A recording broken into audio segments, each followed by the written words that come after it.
Hello बच्चों, मैं अग्रवाल रुचि राजस्थान सरकार और वेदांता के CSR इनिशिएटिव ई कक्षा में आपका स्वागत करती हूँ, जिसके टेक्निकल पार्टनर हैं मिशन ज्ञान। तो बच्चों, हमने अपना सेकंड चैप्टर स्टार्ट कर लिया, उसके 2 पार्ट्स भी पढ़ चुके हैं। तो सेकंड चैप्टर के सेकंड पार्ट में हमने क्या पढ़ा था? उपयोगिता के प्रकार के बारे में, कि उपयोगिता 2 प्रकार की होती है, कुल उपयोगिता और सीमांत उपयोगिता। कुल उपयोगिता की क्या परिभाषा थी? कि किसी भी वस्तु की इकाइयों का उपभोग करने पर उनसे प्राप्त उपयोगिता का योग क्या कहलाता है? कुल उपयोगिता। और इसका फॉर्मूला भी बताया था कि TU बराबर सिग्मा MU, की ये सीमांत उपयोगिता का क्या होती है? योग होती है। इसके अलावा TU बराबर U1 plus U2 plus U3, यही बात की थी। इसके बाद हमने बात की थी सीमांत उपयोगिता की, कि वस्तु की एक अतिरिक्त इकाई बढ़ाने से कुल उपयोगिता में होने वाला परिवर्तन सीमांत उपयोगिता कहलाता है। और इसका सूत्र भी बड़ा इजी था, डेल्टा TU बटे में डेल्टा Q, याद है ना? और इसके बाद हमने कुल उपयोगिता और सीमांत उपयोगिता में संबंध को जाना था, कि कुल उपयोगिता जब बढ़ती है तो सीमांत उपयोगिता घटती है, कुल उपयोगिता जब अधिकतम होती है तो सीमांत उपयोगिता 0 होती है, और कुल उपयोगिता जब घटती है तो सीमांत उपयोगिता ऋणात्मक होती है। कुल उपयोगिता हमेशा धनात्मक होती है, जबकि सीमांत उपयोगिता धनात्मक, ऋणात्मक और 0 तीनों ही होती है। तो ये बात थी कुल उपयोगिता और सीमांत उपयोगिता की। फिर हमने कहा था कि हम अगले वीडियो में क्या पढ़ेंगे? सीमांत उपयोगिता हास नियम। तो अब हम इसमें डिस्कस करेंगे सीमांत उपयोगिता हास नियम, कि ये क्या होता है, ये किस तरह लागू होता है और इसका महत्व क्या है। तो आइए देखते हैं। सीमांत उपयोगिता हास नियम, जिसे कि हम बोल सकते हैं लॉ ऑफ डिमिनाइजिंग मार्जिनल यूटिलिटी, इसका इंग्लिश नेम भी आप याद कर लीजिएगा। बच्चों, इसे गोसेन का प्रथम नियम कहते हैं। अब आप कहेंगे इसे प्रथम नियम क्यों कहते हैं? केवल गोसेन का नियम भी तो कह सकते थे। इसे गोसेन का प्रथम नियम इसीलिए कहते हैं क्योंकि गोसेन का द्वितीय नियम भी है, और वो नियम है समसीमांत उपयोगिता नियम, जिसे कि हम आगे के वीडियो में पढ़ेंगे। इसे गोसेन ने प्रतिपादित किया था, इसीलिए इसे गोसेन का प्रथम नियम कहते हैं, किंतु इसकी विस्तृत रूप से व्याख्या मार्शल ने की थी। तो अब ये नियम क्या होता है और ये कहाँ लागू होता है? तो सबसे पहले हम ये जान लेते हैं कि जो प्रोफेसर बोल्डिंग हैं, इन्होंने इसको दूसरा नाम दिया था। इन्होंने क्या नाम दिया? Law of eventually diminishing marginal utility, अर्थात उन्होंने इसके नाम में इवेंचुअली भी जोड़ दिया। तो आइए देखते हैं कि सीमांत उपयोगिता हास नियम, लॉ ऑफ डिमिनाइजिंग मार्जिनल यूटिलिटी, जैसा कि मैंने अभी आपको बताया कि इसका प्रतिपादन गोसेन ने 1854 में किया, और इसे गोसेन का प्रथम नियम कहते हैं। और मार्शल ने इसकी विस्तृत व्याख्या की। बोल्डिंग ने इसे law of eventually diminishing marginal utility कहा। ये सारी बातें आप नोट कर लीजिएगा, क्योंकि पेपर में क्वेश्चन पूछा जाता है कि सीमांत उपयोगिता हास नियम का दूसरा नाम क्या है, उसे किसने प्रतिपादित किया और कब प्रतिपादित किया, इसकी विस्तृत व्याख्या किसने की। ठीक है बच्चों, तो ये सारी चीज़ें आप कॉपी में नोट कर लीजिएगा। तो बच्चों, ये नियम है वो एकदम सार्वभौमिक सत्य है। सार्वभौमिक का अर्थ तो आप जानते ही होंगे, यूनिवर्सल, अर्थात सब जगह लागू होता है। तो किस तरह से लागू होता है और है क्या इस नियम में? तो बच्चों, इस नियम के अनुसार क्या है कि जैसे जैसे हम वस्तु की अतिरिक्त इकाइयों का उपभोग करते जाते हैं, तो सीमांत उपयोगिता क्या होती जाती है? घटती जाती है। ये तो आप बेसिकली भी देखेंगे कि आपको भूख लग रही है बहुत तेज, आपने पहली चपाती खाई तो उससे आपको उपयोगिता अधिक मिली, दूसरी से थोड़ी कम मिलेगी, तीसरी से उससे भी कम मिलेगी, चौथी से उससे भी कम मिलेगी, पांचवी से और भी कम मिलेगी। फिर एक ऐसा बिंदु आएगा कि आपकी सीमांत उपयोगिता एकदम 0 हो जाएगी, और इसके बाद भी यदि आप उपभोग जारी रखते हैं तो फिर क्या होगा? पेट में दर्द हो जाएगा, वॉमिटिंग हो जाएगी, अर्थात सीमांत उपयोगिता ऋणात्मक हो जाएगी। आ रहा है बच्चों समझ में? तो यही बोलता है ये नियम कि अतिरिक्त इकाइयों का उपभोग करने से सीमांत उपयोगिता घटती जाती है। तो आप सोच लीजिए, अच्छे से सोच लीजिए, बहुत सारी चीज़ें कि यार मुझे तो आइसक्रीम बहुत पसंद है, उसमें मेरी सीमांत उपयोगिता कभी भी घटेगी नहीं, मुझे वो पसंद है। लेकिन ऐसा नहीं है, एक बिंदु अवश्य आता है जब सीमांत उपयोगिता घटने लगती है। तो वही ये नियम कहता है कि यह एक सार्वभौमिक नियम है। इसके अनुसार यदि निश्चित समय में किसी वस्तु की अतिरिक्त इकाइयों का प्रयोग किया जाता है तो वस्तु की अगली इकाई से प्राप्त सीमांत उपयोगिता घटती जाती है। अब आपके सामने कितना अच्छा चित्र है, इसको देख के आप कुछ तो समझिए होंगे ना कि एक एप्पल खाया तो हमें इतनी सीमांत उपयोगिता मिली, दिख रहा है ना? मतलब इसने थर्मामीटर में भी नाप के दिखा दिया। फिर हमने दूसरा एप्पल खाया तो हमें जो सीमांत उपयोगिता मिली वो थोड़ी सी कम मिली, और तीसरी से कम मिली, और हम आगे भी जारी रखते हैं तो सीमांत उपयोगिता आगे भी कम होती जाती है। अब हमने जब उपयोगिता के प्रकार पढ़े थे तो उसमें हम एक सारणी पढ़ी थी, उसी सारणी को देख लेते हैं कि तब हमें ज़्यादा अच्छे से समझ में आ जाएगा। वही सारणी है दोबारा हमारे सामने कि 0, 1, 2, 3, 4, 5, 6 एक्स की इकाइयों का हम क्या कर रहे हैं? उपभोग कर रहे हैं। तो कुल उपयोगिता वही घटती दर से बढ़ती है, फिर अधिकतम होती है और उसके बाद घटने लगती है। और सीमांत उपयोगिता को यदि आप देखेंगे तो कंटिन्यूसली ये कैसी होती है? घटती हुई होती है। 0 से 10, 6, 4, 2 और भी अधिक का करते हैं तो 0 हो जाती है, और इसके बाद भी यदि हम उपभोग जारी रखते हैं तो सीमांत उपयोगिता ऋणात्मक हो जाती है। वही इस सारणी में दिखाया गया है। तो डायग्राम बना लेते हैं हम वापस से वही सीमांत उपयोगिता का। यहाँ पर हमारा Q, यहाँ पर सीमांत उपयोगिता, ये 0, ये X और ये Y। तो बच्चों डायग्राम बनाना तो आप अच्छे से सीख गए होंगे, क्योंकि मैंने बोला था ना प्रैक्टिस करते रहना और देखते रहना कि मैम कैसे डायग्राम बनाती है। आप रिवाइंड कर लीजिए वीडियो को और फिर अच्छे से देखिए कि किस तरीके से डायग्राम बनाया जाता है। तो हमें क्या करना है? सीमांत उपयोगिता कैसे बनानी है? घटती हुई। तो यहाँ से स्टार्ट करके ये घटती हुई सीमांत उपयोगिता बन गई। MU वक्र, यहाँ पर ये हो गया 0। ई बिंदु लिख लो या आप इसको, या मत भी लिखो, ठीक है बच्चों? तो हम क्या देख रहे हैं? सीमांत उपयोगिता घटती हुई होती है, फिर 0 होती है और उसके बाद ऋणात्मक होती है, ठीक है बच्चों? तो यही सीमांत उपयोगिता हास नियम कहता है। अब बात यह आती है कि यह नियम लागू कैसे होता है, अर्थात कुछ मान्यताएं हैं जिसके कारण यह नियम आधारित है, वो मान्यताएं पूरी होती हैं तभी यह नियम लागू होता है। तो अब वो मान्यताएं पढ़ लेते हैं कि सीमांत उपयोगिता हास नियम की जो पहली मान्यता है वो यह है कि उपभोक्ता विवेकशील होता है। अब आप कहेंगे मैम जो भी नियम पढ़ाती हैं या जो भी बताती हैं उसमें सबसे पहली मान्यता तो यही होती है। तो हमने जब पहला चैप्टर पढ़ा था तो उसमें बात की थी ना कि आर्थिक विश्लेषण की जो मान्यताएं हैं उसमें सबसे पहले यदि आपको मान्यता मिलेगी तो अधिकतर यही मिलेगी कि उपभोक्ता क्या होता है? विवेकशील होता है। वो अपनी संतुष्टि के हिसाब से क्या करता है? वस्तु का उपभोग करता है, अपनी उपयोगिता को अधिकतम करना चाहता है। तो पहली मान्यता आपको समझ में आ गई कि उपभोक्ता क्या होता है? विवेकशील व्यक्ति है। वो एक आर्थिक मानव है और वह सब चीज़ों को ध्यान में रखकर किसी भी वस्तु का उपभोग करता है, ठीक है?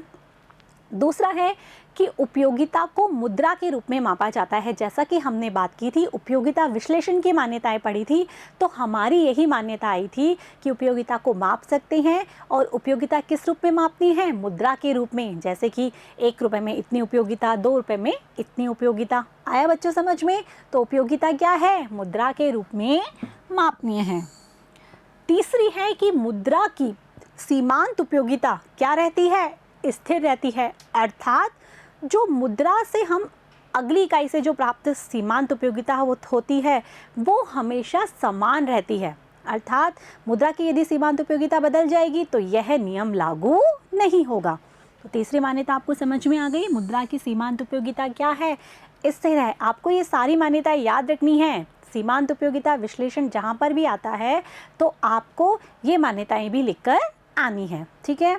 अगली मान्यता क्या है कि उपभोक्ता की आय, रुचि, फैशन और समय ये सब भी क्या रहते हैं? स्थिर। वो कैसे? यदि उपभोक्ता की आय बदल जाएगी तो उसका मन भी तो बदल जाएगा, उसकी रुचि बदल जाएगी, उसका फैशन बदल जाएगा या समय ही बदल जाएगा, तो शायद सीमांत उपयोगिता ना घटे। जैसे कि आपने सुबह का खाना खाया, ठीक है, और फिर आप बोलोगे हम शाम का खाना खाएंगे, तो सीमांत उपयोगिता घटेगी। भाई आपने सुबह 4 चपाती खा ली, सीमांत उपयोगिता घटती गई। अब आप शाम को जब खाएंगे तो सीमांत उपयोगिता घटेगी क्या? नहीं। क्यों? उसमें क्या हो गया, टाइम हो गया ना सुबह का और शाम का, तो सीमांत उसी समय होना चाहिए। समझ में आ रहा है बच्चों? तो समय का उपभोक्ता की आय, रुचि आदि बदलने नहीं चाहिए, तभी यह नियम लागू होगा। तो ये हो गई इसकी चौथी मान्यता। आय, रुचि, फैशन और समय में कोई परिवर्तन नहीं होना चाहिए। और पांचवी मान्यता है कि उपभोग निरंतर चलते रहना चाहिए, कंटिन्यूसली होते रहना चाहिए। ऐसा नहीं बीच में स्टॉप हो गया, फिर थोड़ी देर रुक गए, तब फिर हमने शुरू किया। कंटिन्यूसली चलना चाहिए, तभी सीमांत उपयोगिता क्या होगी, घटेगी। ठीक है।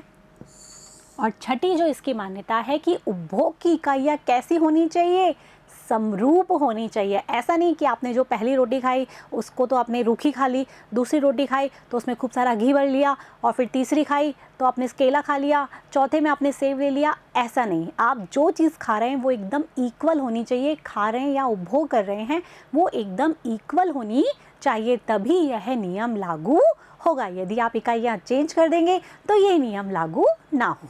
ठीक है बच्चों, तो उपभोग की इकाइयाँ कैसी होनी चाहिए, समरूप होनी चाहिए। तो ये थी बच्चों उपयोगिता विश्लेषण अर्थात सीमांत उपयोगिता हास नियम की मान्यताएं। अब हम पढ़ते हैं कि यह नियम लागू क्यों होता है। तो प्रोफेसर बोल्डिंग ने सीमांत उपयोगिता हास नियम के 2 कारण बताए थे। तो बच्चों एक चीज़ आप ये ध्यान रखना कि सीमांत उपयोगिता हास नियम के लागू होने के कोई 2 कारण बताइए। ये क्वेश्चन पेपर में आ सकता है आराम से। 2 ही कारण है तो 2 नंबर का क्वेश्चन बनता है, नहीं बनता? तो आप इसको याद रखिए और इसको अपनी कॉपी में भी नोट कर लीजिए। और अब समझ भी लीजिए कि क्या है 2 कारण।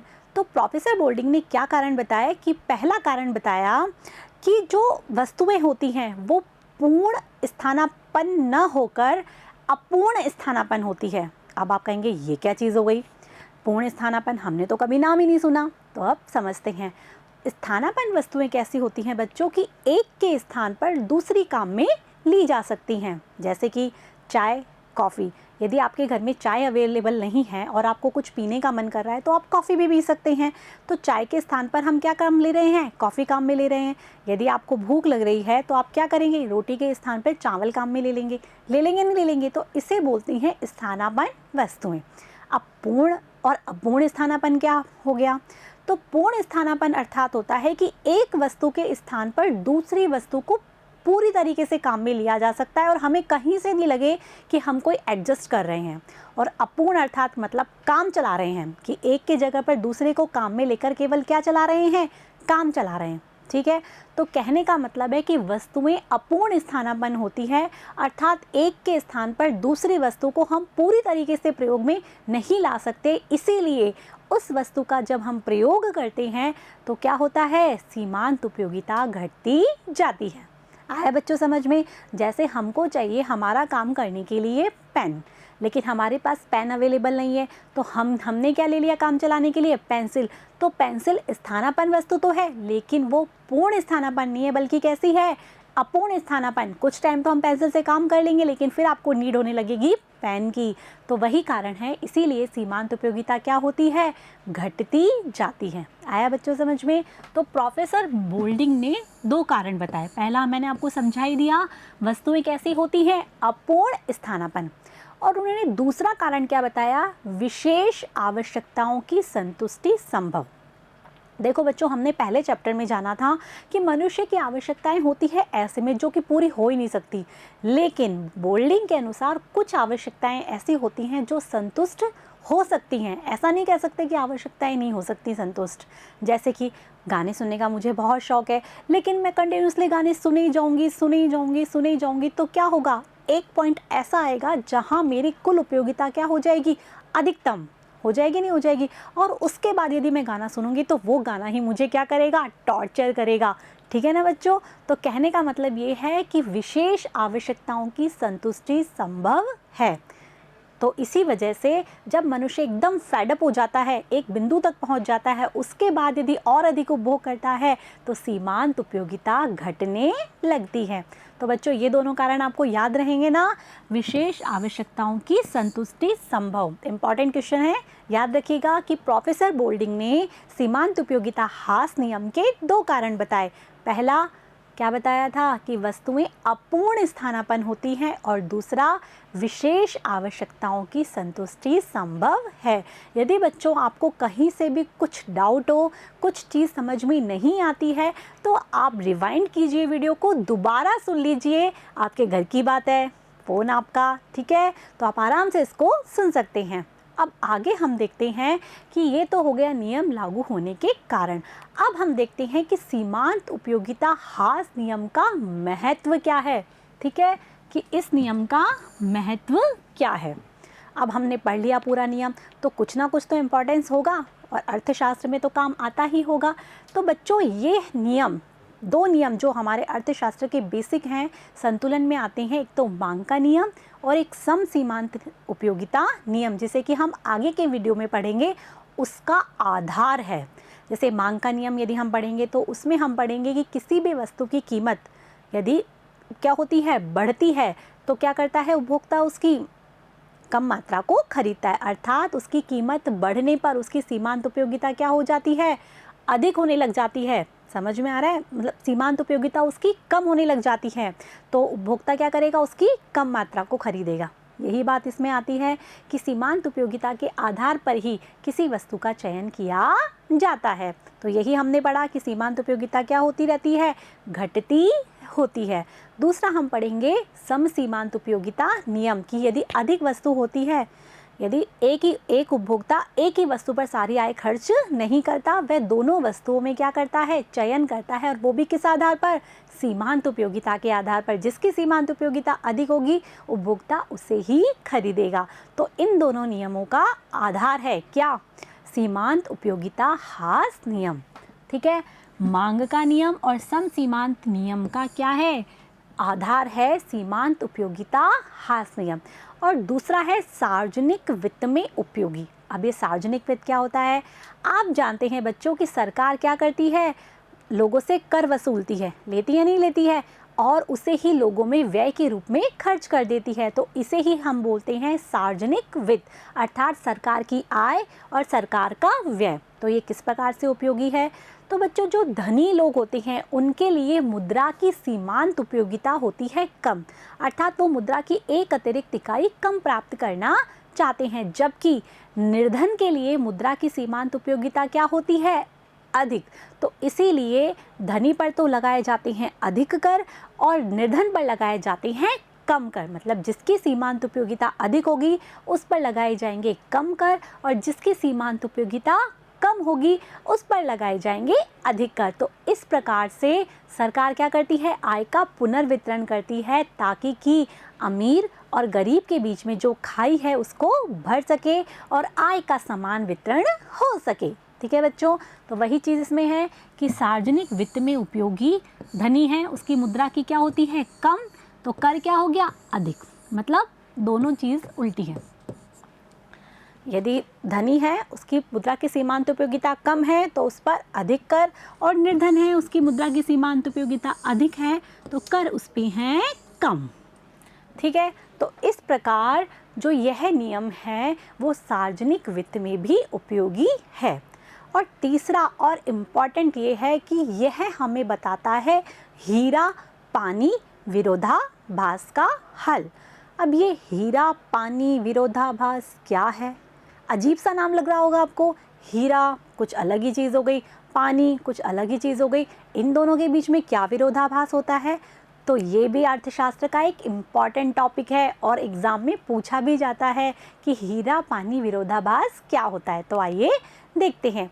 तो बच्चों पानी क्या होता है, बहुत अधिक उपयोगी होता है, लेकिन इसकी कीमत कैसे होती है, कम होती है, जबकि हीरा क्या होता है, कम उपयोगी होता है और उसकी कीमत क्या होती है, ज़्यादा होती है। लेकिन ये तो गलत बात है ना, जो चीज़ ज़्यादा उपयोगी होती है उसकी कीमत ज़्यादा होनी चाहिए, और जो चीज़ कम उपयोगी होती है उसकी कीमत भी क्या होनी चाहिए, कम। लेकिन ऐसा नहीं है, कि जो वस्तु की जो कीमत है वो कुल उपयोगिता के आधार पर निर्धारित न होकर सीमांत उपयोगिता के आधार पर निर्धारित होती है। ऐसा किसमें बताया गया है? सीमांत उपयोगिता हास नियम में। आ रहा है बच्चों समझ में? हीरे की एक अतिरिक्त इकाई हर उपभोक्ता प्राप्त करना चाहता है, अर्थात इसकी सीमांत उपयोगिता अधिक होती है, इसीलिए हीरे की कीमत भी क्या होती है? अधिक होती है। जबकि जो पानी है, पानी की एक अतिरिक्त इकाई प्राप्त करने के लिए उपभोक्ता इतना तैयार नहीं रहता, अर्थात इसकी सीमांत उपयोगिता कम होती है, तो इसकी कीमत भी कम होती है। क्योंकि हीरा तो क्या है? कम मात्रा में पाया जाता है और पानी अधिक मात्रा में पाया जाता है। तो देखो हम समझ लेते हैं एक बार, जो हीरा है इसकी सीमांत उपयोगिता क्या होती है? अधिक, और इसकी कीमत भी क्या होती है? अधिक। ठीक है। और इसी प्रकार यदि वाटर की बात करें तो इसकी सीमांत उपयोगिता होती है कम, क्योंकि ये अधिक मात्रा में पाया जाता है और इसकी कीमत भी क्या होती है? कम। तो यही हल बताता है सीमांत उपयोगिता हास नियम, और यह अर्थशास्त्र में बहुत पॉपुलर भी है। डायमंड वाटर पैराडॉक्स, नाम सुनकर तो शुरू में तो अजीब लगा होगा, लेकिन अब समझ में आ गया कि जो कीमत है वो कुल उपयोगिता के आधार पर निर्धारित ना होकर सीमांत उपयोगिता के आधार पर निर्धारित होती है। पी किसके आधार पर निर्धारित होती है? सीमांत उपयोगिता के आधार पर। ये आपको याद रखना है, क्योंकि अब आगे के जो भी नियम पढ़ेंगे उसमें ये बात जरूर आती है कि किसी भी वस्तु की कीमत सीमांत उपयोगिता के आधार पर निर्धारित होती है। तो आइए देखें, पानी की कुल उपयोगिता और हीरे की कुल उपयोगिता। पानी की उपयोगिता ज़्यादा होती है बजाय किसके? हीरे की कुल उपयोगिता। वस्तु की कीमत किसके आधार पर निर्धारित होती है? सीमांत उपयोगिता के आधार पर, ना कि कुल उपयोगिता के आधार पर। और हीरे की सीमांत उपयोगिता क्या होती है? अधिक होती है, और पानी की सीमांत उपयोगिता कम होती है। ठीक है। तो पानी की कीमत तो होती है कम और हीरे की कीमत होती है ज़्यादा। तो बच्चों ये था हीरा पानी विरोधाभास। आपको समझ में आ गया? नहीं समझ में आया तो कोई बात नहीं, वीडियो रिवाइंड कीजिए, वापस देखिए, आपको अच्छे से समझ में आ जाएगा। तो बच्चों आज हमने एक इम्पॉर्टेंट नियम पढ़ा, सीमांत उपयोगिता हास नियम, जो कि अर्थशास्त्र में बहुत काम आता है और उपयोगिता विश्लेषण की ये पहली स्टेज है। ठीक है बच्चों, तो आज हमने क्या क्या देखा कि सीमांत उपयोगिता हास नियम किसे कहते हैं?